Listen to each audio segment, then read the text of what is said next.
Alright, so boom. I want to clear up what I mean by a song being made to be mainstream. Because on part 1 of this video, I got tons of comments of people saying stuff like, isn't every song made to be on the radio? Or just because a song was purposely made to be mainstream doesn't mean it's bad.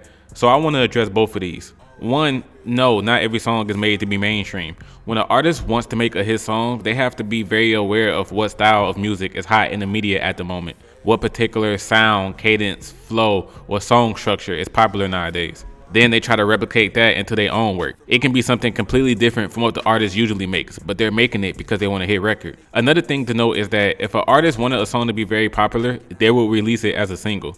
Releasing it as a single means you want that song to stand out amongst all the others on your upcoming project. So if you chose not to release it as a single, that means that you believe there's something about the song that wouldn't appeal to the average listener. And also, artists like to make songs for their real listeners, people who've been rocking with them for years. They wouldn't expect the average person to rock with it. And for the second one, I don't even know where this came from. I've never even implied this in part 1. If I think a song doesn't work because it tried too hard to be mainstream, then I will say that when I get to that entry, but that's not the entire point of the list. Mainstream attempts can still be fire. Speaking of fire, it would be lovely if you guys listen to Solid by the artist K Days.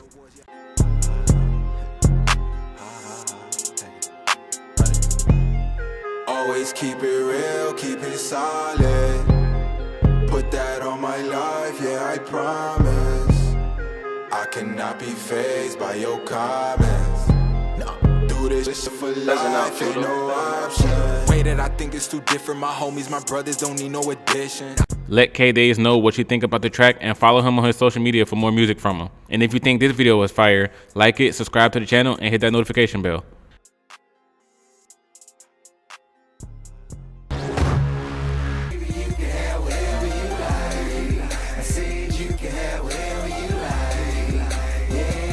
Now, without a doubt, this is one of T.I.'s most popular songs, and I'm sure he knew what he was doing when he made it. So this is just a song for the ladies, telling them that he'll treat them good with sex, money, and he'll buy her whatever she wants and take her wherever she wants to go. First things first, this is easily the most T.I. has ever tried to sing on a song.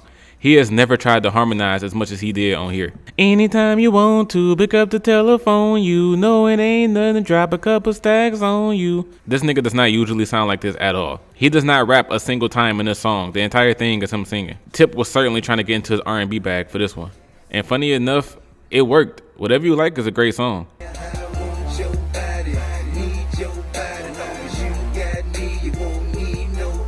The song is also produced by Jim Johnson, who produced one of the most overrated songs of Lil Wayne's career, Lollipop.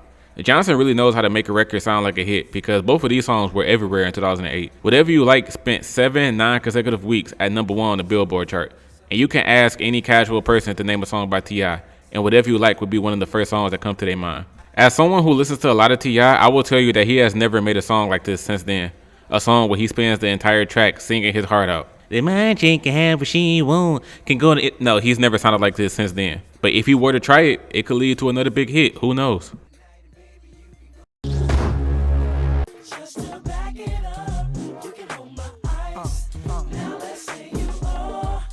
If you didn't know this already, then I will be the first to tell you.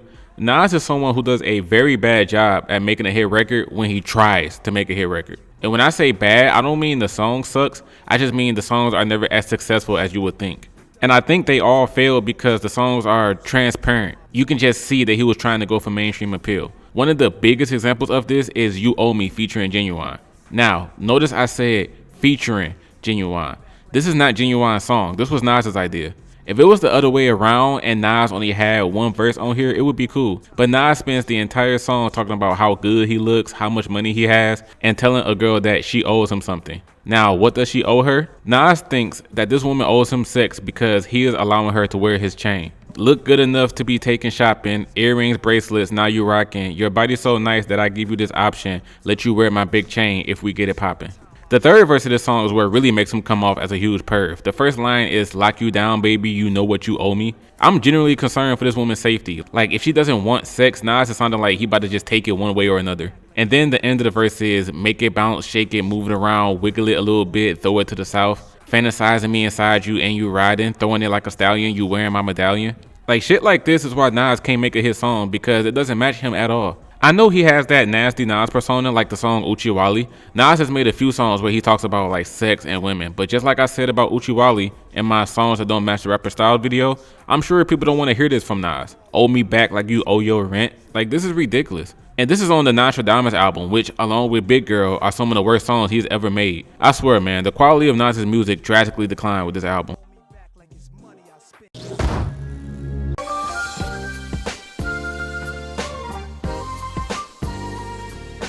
Easily Logic's most popular song, this track needs no introduction. So the song is named after the national phone number for suicide prevention, and with the track, Logic speaks about the depressions of a suicidal person. How you have no one to speak to about your problems, other people don't care enough to ask what's wrong, not having any friends, and not feeling safe wherever you go. The second half of the track is more positive, and instead talks about having a newfound joy and a better outlook on life. So he goes from singing in the first half, I don't want to be alive, I just want to die today, to, in the second half, I finally want to be alive, I don't want to die today.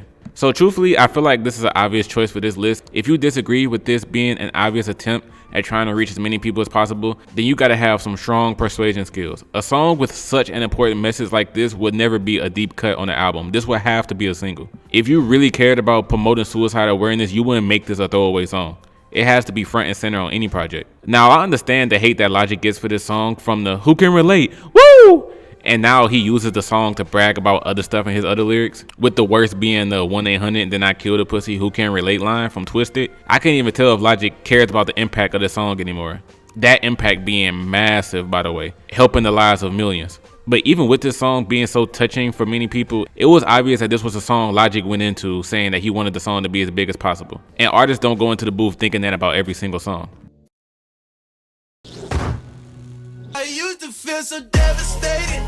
At times I thought we never make it. Now let me start this by saying this is one of the best songs I've ever heard from Joey Badass. Let's not get that twisted. It's one of the most relatable and catchiest songs he has. With that being said, some of you may disagree, but I feel like catchy and relatable is exactly what Joey was going for. So the meaning of it is Joey saying that there's so many times in his life where he felt down on his luck and he didn't think he would make it. No matter how hard he tried or how positive he tried to be, everything just kept looking bleak. And just thinking about those hardships made him devastated. Now the thing with this subject matter is that everyone goes through this. Everyone has their moments where they feel like life is against them even if they didn't do anything wrong. So someone could easily look at this entry and say, like, I don't think Joey was trying to make it his song. I think he was just rapping about his hardships, how it made him feel, and the song just ended up becoming popular. I would agree with that if it wasn't for the way the song sounded. The song just has that preachy, motivational, who can relate vibe to it. Just listen to Joey singing on the hook. I used to feel so devastated. At times I thought we never make it. Very similar to what I said about Eminem's Not Afraid in the first video. Yes, Eminem was speaking from the heart and actually talking about his struggles genuinely, but at the same time, it was a message that he wanted to reach as many people as possible. I don't see any difference between 1-800, Devastated, and Not Afraid. All three of these songs have way too important of a message to be a deep cut on the album. I think it was pretty obvious that each artist wanted these songs to blow up. For Joey, the song Devastated eventually became his first song to become platinum, and after finding this out, I'm truthfully not surprised. Because this is the first time he went all out making a song sound like this. It's a great track, but for me, it comes off as if he purposely made it like a preachy, catchy song with a topic that other people can relate to. Girl, you wanna come to my hotel? This your song, ma. This your song, ma. This your song. So first, let me say, when I was younger, I didn't even know Cassidy was on the song Hotel at all. I thought this was a solo R. Kelly track because all I ever heard was the girl you wanna come to my hotel. But nevertheless, I'm choosing these two songs instead of just one because Cassidy admitted that he made the first third of his debut album, Split Personality, more pop and radio friendly. So the album is 15 songs long and tracks 2 through 5 were called Hotel, Lipstick, Get No Better, and Make You Scream. Now, technically all 4 of these songs fit the criteria of this list, but I'm choosing just Hotel and Get No Better because they were released as singles and they both had music videos for them. So all of these songs were purposely at the beginning of the album to attract the average listener to listen to the rest of the project. In terms of the quality of the songs, I don't have a problem with Hotel. Cassidy's lyrics are insanely basic and not worth talking about, but that just adds as to why the song was an attempt for a radio hit and nothing else. But what pisses me off about Get No Better is the first verse. Almost every single line in the first verse ends with the word "my." You and me, we could take the world by storm, ma. So let me have your math and then I'm going, ma. Every line, "ma." He talks like this, "ma." You see what I mean, ma? It's annoying, ma. I will admit that the other songs on Split Personality are better because that's when he has songs for his real fans instead of trying to appeal to the mainstream. Plus, out of the 4 songs that I've mentioned, Lipstick is easily the worst one. I think it's really bad. So listen to that track at your own risk. But if you ever listen to Cassidy's first album, or you haven't and you plan on listening to it, when you get through those first 5 songs, you're gonna see what I mean. Even if Cassidy didn't admit it, it's very obvious that these songs were made to be radio friendly and appeal to the average person instead of being a hardcore lyrical record. Alto, alto, alto.